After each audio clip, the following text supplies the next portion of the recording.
오늘은 12월 30일 토요일입니다. 드디어 미국 증시도 올해 2023년도 마감했습니다. 2023년 마지막 거래일 미국 증시가 약세로 마감했습니다. 미국 증시는 올해 마지막 거래일에 소폭 오름세로 출발을 했지만 이내 시간이 흐르면서 차익 매물이 쏟아지면서 하락 전환했습니다. S&P 500 지수의 역대 최고치 기록은 내년으로 미뤄지게 됐어요. 미국 증시는 우리나라와 마찬가지로 2024년 1월 1일 새해 첫날 연휴로 휴장할 예정입니다. 그리고 1월 2일에 2024년 첫 거래를 시작을 합니다. 오늘 다우가 0.05% 하락해서 37,689, S&P 500은 0.28% 하락해서 4,769, 사상 최고치가 4796인데 뒤에 96이 바뀌었어요. 69로 4769로 마감했습니다. 사상 최고치 0.6%를 남기고 올해 마감을 했습니다. 나스닥은 0.56% 하락해서 15,011, 나스닥 100은 0.43% 하락 16,825입니다. 필라델피아 반도체가 0.79% 하락해서 4,175를 기록했습니다. 미국의 증시가 2022년 힘든 시기를 보낸 후에 올해 예상외로 크게 반등을 했죠. 주간 단위로는 지수들이 모두 9주 연속 상승을 했고 올해 전체로도 강한 상승 흐름을 탔습니다.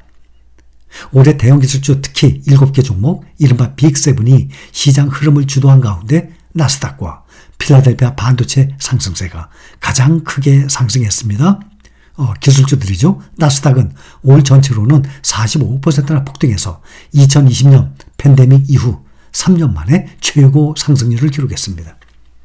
올해 보면 S&P 500 지수가 24.73%, 다우 지수가 13.74%, 나스닥 종합지수는 44.52%, 나스닥 100은 54.9%, 필라델피아 반도체가 가장 많이 오른 67.18% 기록했습니다.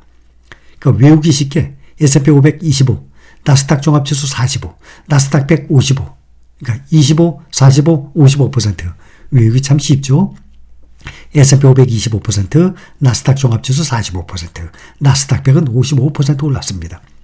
S&P 500 지수의 100년간의 연평균 상승폭을 보면 각종 자료에 보면 9%에서 10% 사이 나옵니다.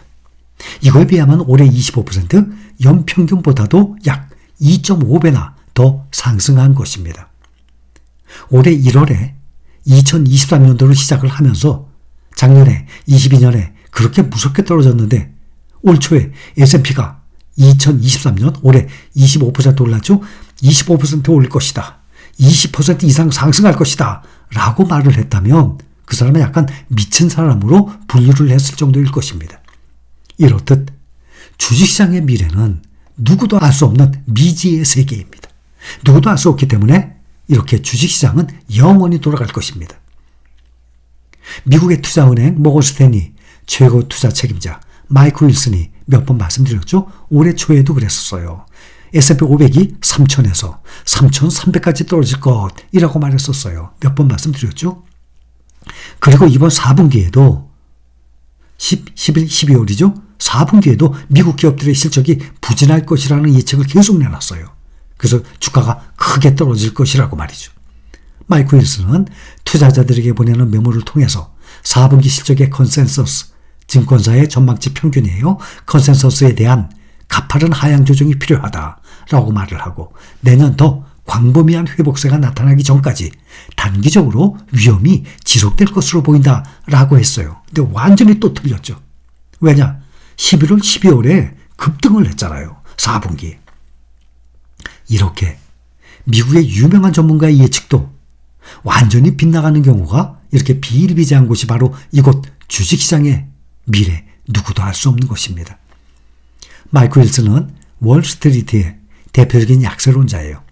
올 들어 뉴욕 증시가 인공지능 붐과 미국 중앙은행의 기준금리 인하 기대에 힘입어서 상승세를 보이는 와중에도 주식에 대해서 계속 부정적인 관점을 고수했었습니다. 다만 마이크 윌슨은 2025년에는 미국 기업들이 매우 좋은 실적을 거둘 것이라면서 낙관적인 전망을 내놨습니다. 다우지수, 나스닥 지수 각각 0.8%, 0.3% 상승을 하면서 2019년 이후 최장 주간 연승 기록을 세웠습니다.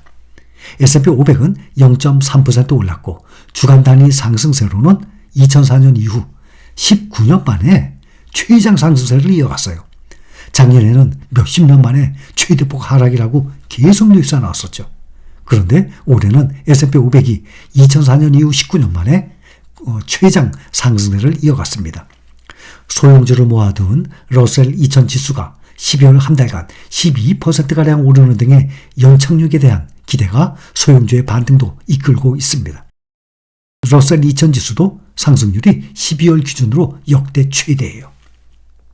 경기 둔화 전망이 확산을 하면서 8, 9, 10월에 주가가 조정장에 접어들었었죠. 10% 이상 하락하기도 했었어요.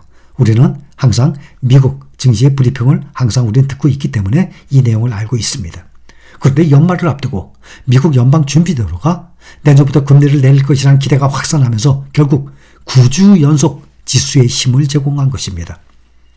올해 2023년도 한 해 뉴욕 증시 이끈 것은 바로 매그니피센트 세븐, 엔비디아, 테슬라, 마이크로소프트 등의 매그니피센트 세븐 주식들이었습니다. 특히 엔비디아는 AI 열풍을 이끌면서 246%로 가장 높게 상승했습니다.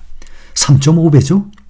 메타도 184% 올랐고 테슬라도 130% 상승으로 수익률을 2배를 넘겼습니다.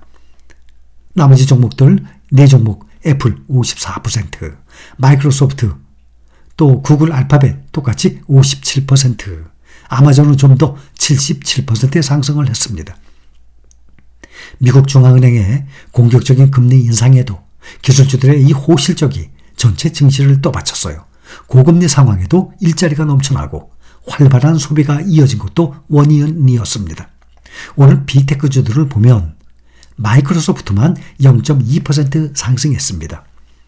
엔비디아의 주가는 중국에서 판매할 게임용 반도체 칩을 출시할 거라는 소식에도 어제와 같은 수준에서 장을 마쳤어요. 그런데 테슬라는 어제 3.16%의 큰 하락에 이어서 오늘도 1.86% 추가 하락을 해서 현재 주가가 248달러를 기록하고 있습니다. 또 미국의 10년물 국채금리 올 한 해 큰 폭의 등락을 경험을 했죠. 결국 올 연초 수준 언저리에서 한 해 거래를 마감했습니다. 오늘 미국 국채 10년물 금리가 수익률이 3.87%의 거래를 마쳤습니다. 올 한 해 채권시장이 큰 변동을 겪었지만 결국 지난해 마지막 거래일 수익률이 3.84였거든요. 이것과 큰 차이가 없는 수준에서 한 해 거래를 마친 것입니다. 10년물 국채 수익률이 지난 5월까지만 해도 3%대 초중반에 머물렀다가 가파른 상승세를 보이면서 지난 10월에 5%선까지 올라갔었습니다. 그러나 11월 들어서 빠르게 떨어지면서 4% 밑으로 떨어진 것입니다.